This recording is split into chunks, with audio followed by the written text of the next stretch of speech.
You received a call from an inmate at the Department of Corrections. This call will be recorded and monitored. If you wish to block any future calls of this nature, dial 7 now. To accept this call, press 5 now. To decline this call, hang up.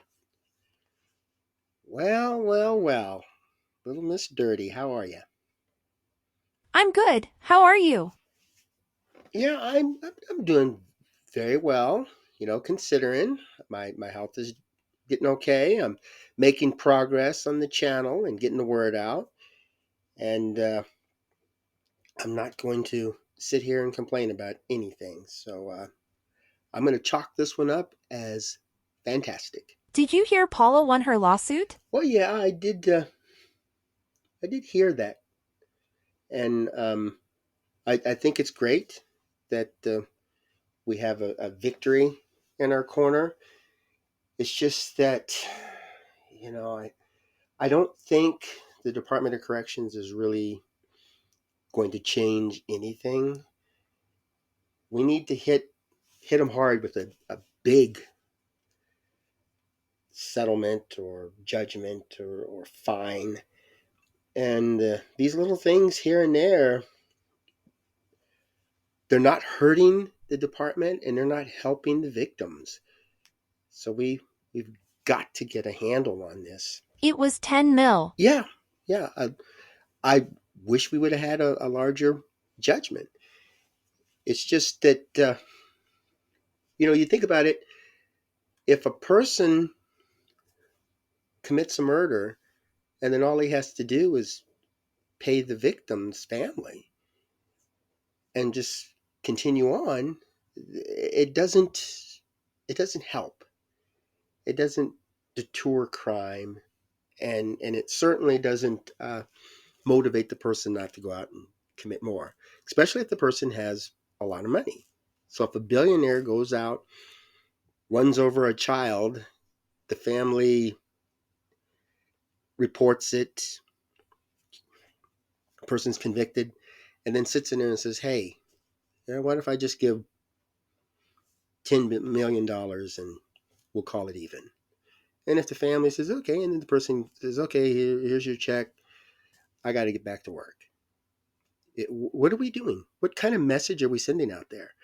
I don't think anybody in the United States should be allowed to just make a payment and continue business as usual. Something like this should go to court, and the court should impose a high penalty. Maybe $100 million. This is a death. A person is dying because of their inability to follow procedure. And for them, just to get a slap on the wrist and continue business as usual, it doesn't work for me. Are you fighting this? And, well, yeah, I am working with other people. And in this particular case, I want to get a higher judgment. Let's go to court. And let's say that we're not looking for money to alleviate this problem. We're looking for change. We want to fix it so that it doesn't happen again.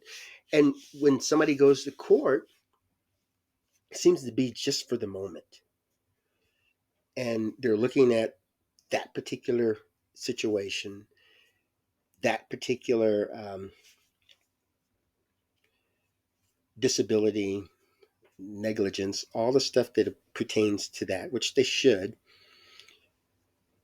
But they're not looking at You have 60 seconds how remaining. to prevent it from happening to somebody else.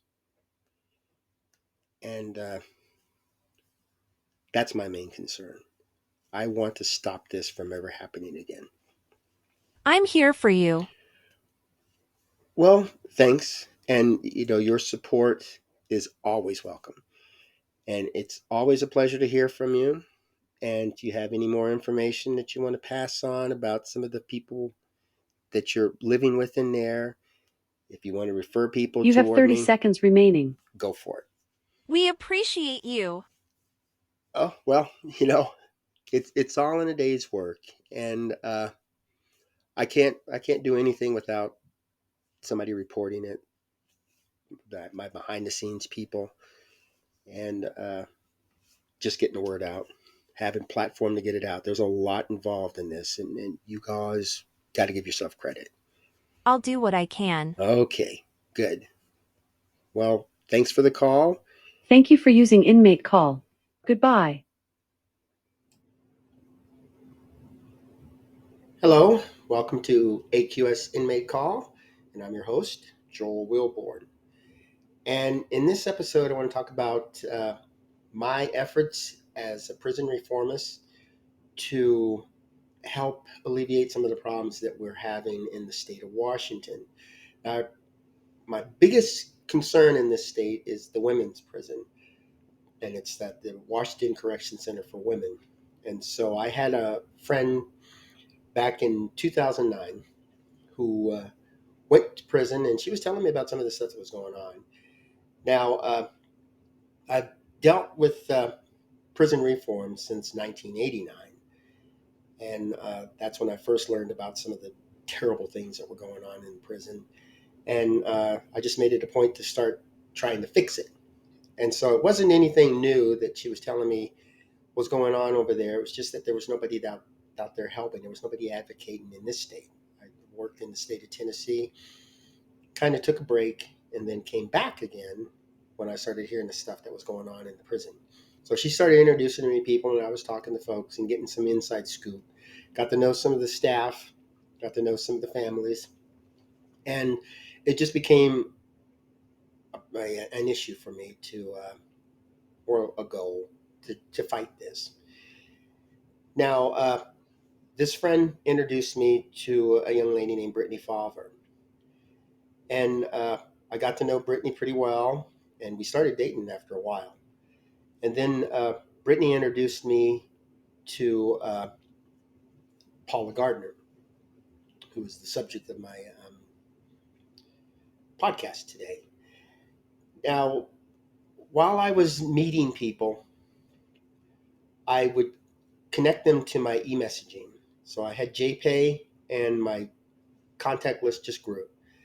And male, female, other, anybody, I didn't care. As long as they were introduced to me, and that got to be quite a bit. It was more like they knew two friends who knew two friends who knew two friends, and then I got well over 50 people.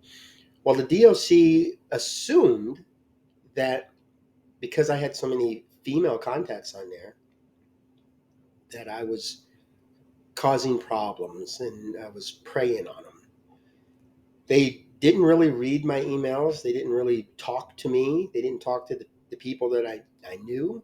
They were just making these assumptions. And so they started these investigations. They started blocking things. They started accusing me of stuff. And next thing you know, I was blocked from visiting and blocked from doing emails. And anybody who was associated with me would get some serious repercussions. So if anybody mentioned my name in an email, they could be blocked, or they would be called into the office and talked to. And that was just something I had to deal with. Oh well. Paula fortunately was able to call me. And so while I'm dealing with other issues and trying to get this department fixed, because it was definitely broken, we were able to develop a rapport. And then I found out she went to Yakima, and they sent her to the city of Yakima, put her in the county jail. And with them, I was going through Securus. I wasn't going through JPay as the email messaging. And so they weren't blocking my Securus, and they had no control over the jail. So I was able to do a video visit, and then that was just it right there. We saw each other. We were able to talk, and that was just it. We were able to develop a really close relationship. And then we found out that she had cancer. And that was a shocker to her friends that were in the prison, shocker to her family, and shock to me. And what became even more of a shocker is that she was scheduled to have pap smears, and she was a high risk of cervical cancer, and they knew that, the medical staff. And I don't know what the reason was why they decided to skip the pap smear, but it came out that since she went to Yakima, and that was where it was scheduled, the Department of Corrections told Yakima to do the pap smear, but it didn't come about. And it was the responsibility of the Department of Corrections, since Paula was under their care, to give her the proper testing and to maintain her health. You don't go into prison and come out worse than you went in health-wise. That's not what this is all about, and that's one of the things I fight.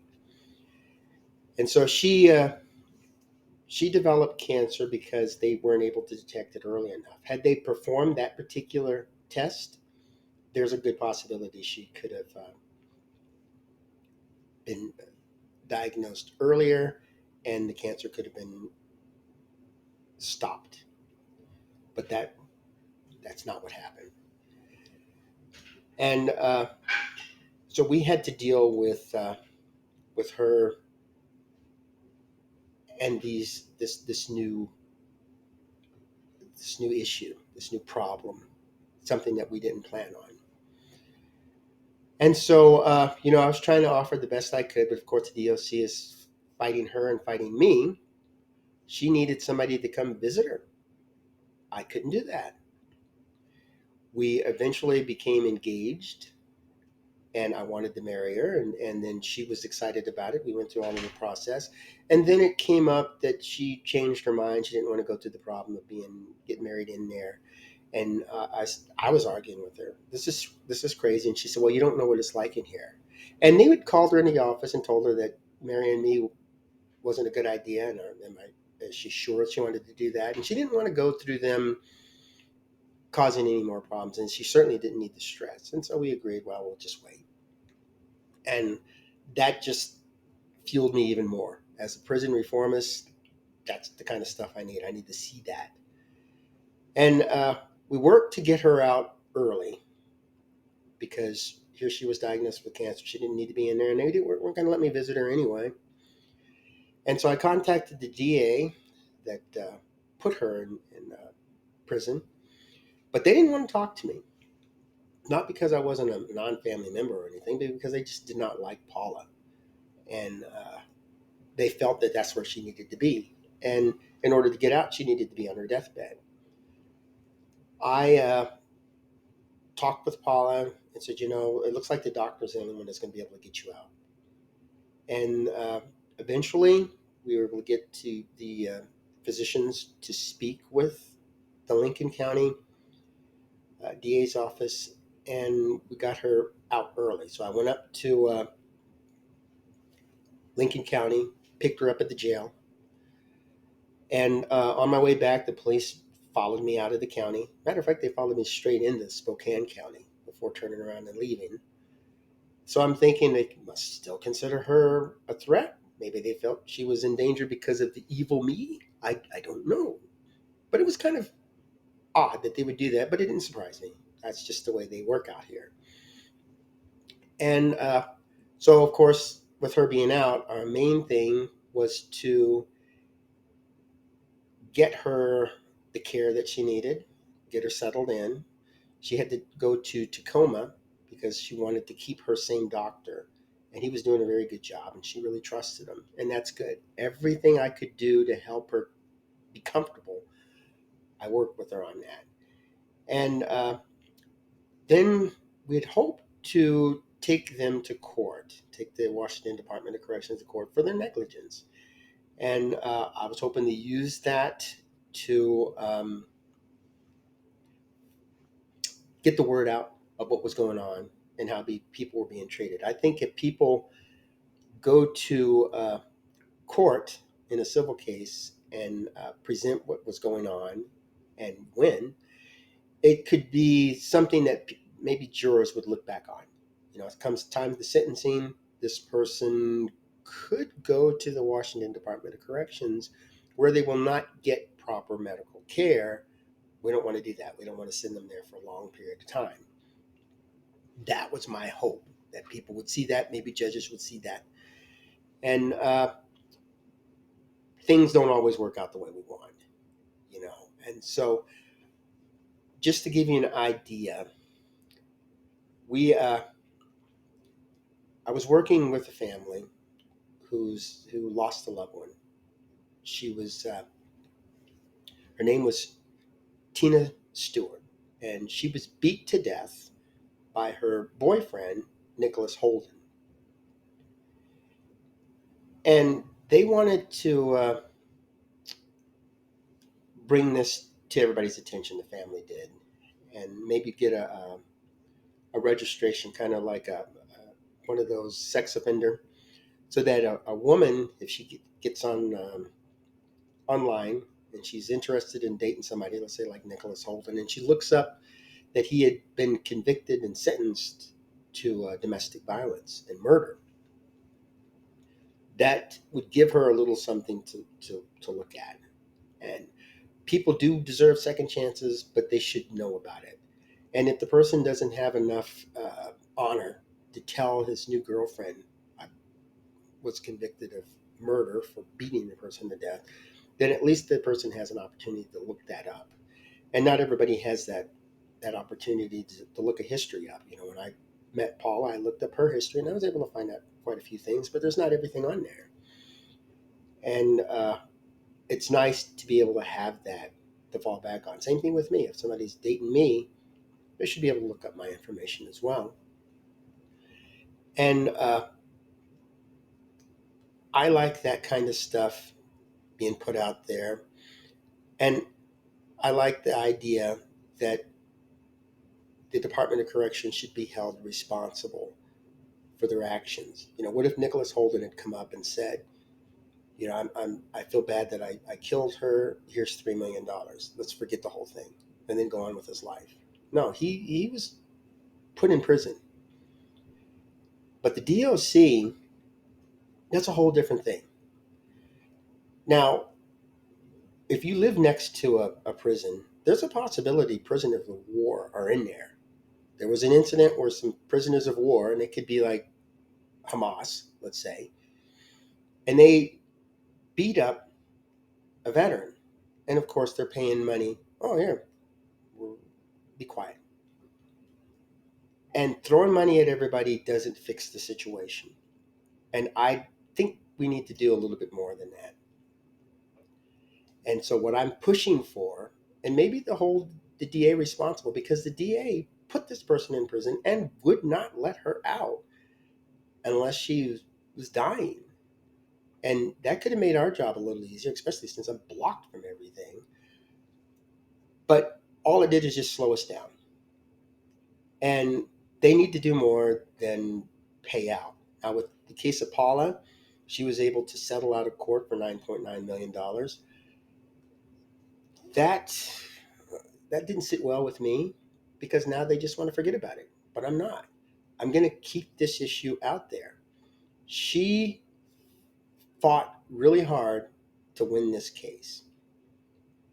She fought really hard to make this issue known. And for them just to settle, and, you know, the Department of Corrections is still going on. They're still bringing in prisoners of war. They're still smuggling in drugs. And they're still neglecting people's health. And there are several people, and I put the word out too. Anybody who is suffering from some major physical issues should be well cared for. If you're going to send a person to prison, make sure they have the proper medical care. That's a right that they have. You may not like what they do, and you know the DA didn't like the way Paula conducted herself in court, the crimes that she committed, but sentencing her to death is no, she didn't do anything for that. And what I want to do is let folks know that the Department of Corrections, there's a lot of stuff that goes on in there. Just recently in the news, the federal prison system was was actually, we'll say, examined, and some information got out about things that were going on in there.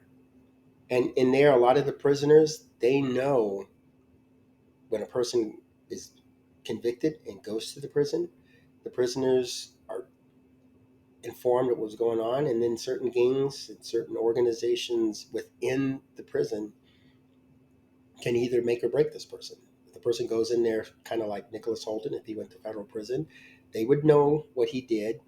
And if anybody in there didn't like somebody that beats girls, wives, husband, whatever, they could have that person killed or set it up so that this person looks like there was suicide, and the staff wouldn't do anything.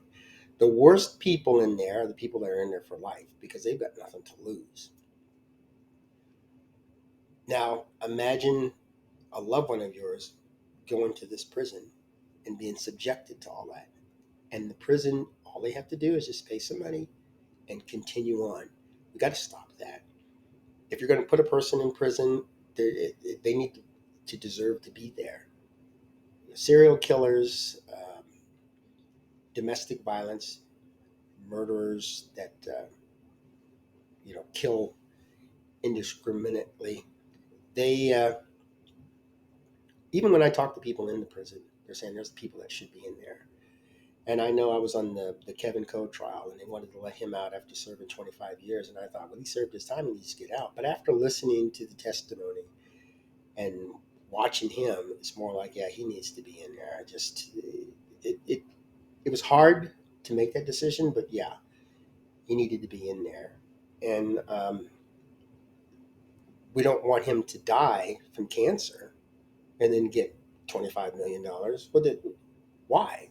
Why do that? How's that going to help anybody? Isn't it better just not to have it happen in the first place, to have them follow the rules? Now, one of the things they're saying that they're blocking me for is because I don't follow their policy. I'm not sure where that came from, but that's what they say. I don't follow their policy. Well, guess what? You paid out $9.9 million for not following policy, and you have the nerve to restrict me from visiting and sending emails and condemning people for talking to me just because I don't follow this policy. And I haven't been able to get, because when visitation has a policy, and I've been visiting for years, I visited Brittany for years, had no problem with it until they decided to create something new. And then they start blocking me. Well, I can fight that. And, eventually I can probably pull up my own case. But for these guys to neglect the person who now is going to die, if she hadn't gone to prison, I'm pretty sure they would have detected this during her regular visit and she wouldn't have skipped it. She's not the kind of person that says, I don't need to do my pap smear. She would have gone in. And if she didn't, then it will all be on her. She would have nobody to blame but herself. But now she had somebody to blame and she won. I just wish it had been a little more public, and I wish they would have been ordered to do a little bit more than just pay out money. That's our money. That's our taxpayer money. So I'm hoping we can get the word out. I'm hoping you guys can contact attorneys if you have a loved one that's locked up. There's a good possibility this person will not come out. Suicides aren't always suicides. Murders aren't always murders. And there's things getting in the prison that scare me. I got a call from a prison that had smuggled in a cell phone. And, she's able to send pictures and she's able to talk to me because she has a cell phone that was smuggled in. And when I tell people about things that I discover, when I discover a person who's smuggling in drugs, I'll tell them. And a lot of times they get caught and it makes the news. I'm happy. That's something I did when I was in law enforcement. I don't have any shame whatsoever in ratting people out, especially when they're harming the people that's in there. And there's people that are talking to me that we're doing interviews that are naming folks and they're telling people about it. There was one person, he was in a cell, and they put his sister's rapist in a cell with him. And he went out and he told the officials, I don't want to be in the cell with this person. He raped my sister. Well, he wound up beating her to death. And then the DOC was able to get off on any charges because they said, well, we didn't know because the names were different. We didn't detect that at the time we did it. And, he was saying they set me up. And I believe it. He has a right to sue them for not following policy. It's just that the state was able to cover that up quite easily. But when you talk to the people, you get the inside story. And yeah, it definitely looks a little suspicious. And how they got off on that, I don't know. There's no charges. They walk free, and they can do it again. So maybe if your loved one or somebody that you know who has somebody in prison is put in the cell with a person who maybe the DOC doesn't like and knows that it will be provoked and this person will be killed. Yeah, that's not a good thing, and that's what I fight against. So there's a lot going on out there. Yeah, I don't expect you to like the people that are locked up, but remember, these folks go out into the community, and if they're traumatic, if there's a lot that they saw in there, they may come out worse, and they may hurt us. We have a chance to fix this. We have a chance to make this public, get the community involved, and make some changes. There are a few laws that are going out, and if we highly fine them for things like this, if we make more demands out of it, or what I really enjoy, if we just, instead of defunding the police, let's defund the penal system. Let's shut down some of these prisons. Watch how they will start taking care of the people that they have, how they will start appreciating their staff, how all these big lawsuits are going to make them pay more attention to the health needs of the people that are locked up. And the judges and jury will be less likely to lock people up, maybe do an alternative. There are other ways to make a person pay for their crime. People out in the community pay taxes, and they can pay back their victims. Right now, the Washington prisons, they're making about $1 an hour, and the things they want to buy are expensive.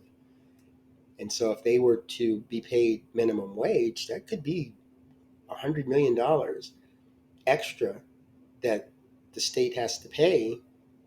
And, when you have less people and you're paying them minimum wage for the jobs they do, where they can save up so that when they get out, they'll have a place to go and they'll have some money, and they'll be able to afford things to take care of themselves, and it shows them responsibility.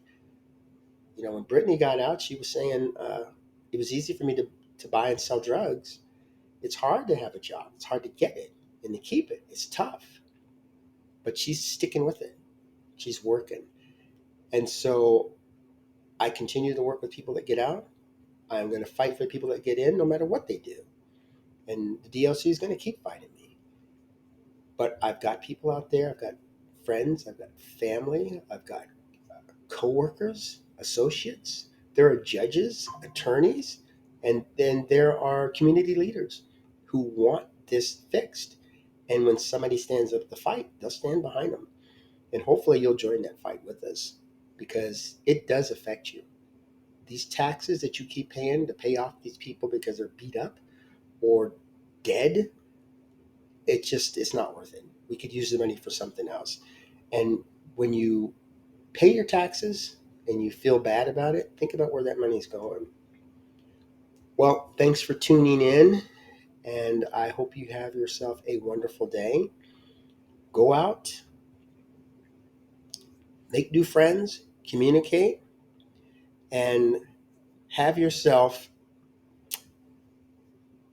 a strong, productive communication, conversation, association with people out there. So Have a fantastic day and go out and make some fantastic memories for tomorrow. Thank you.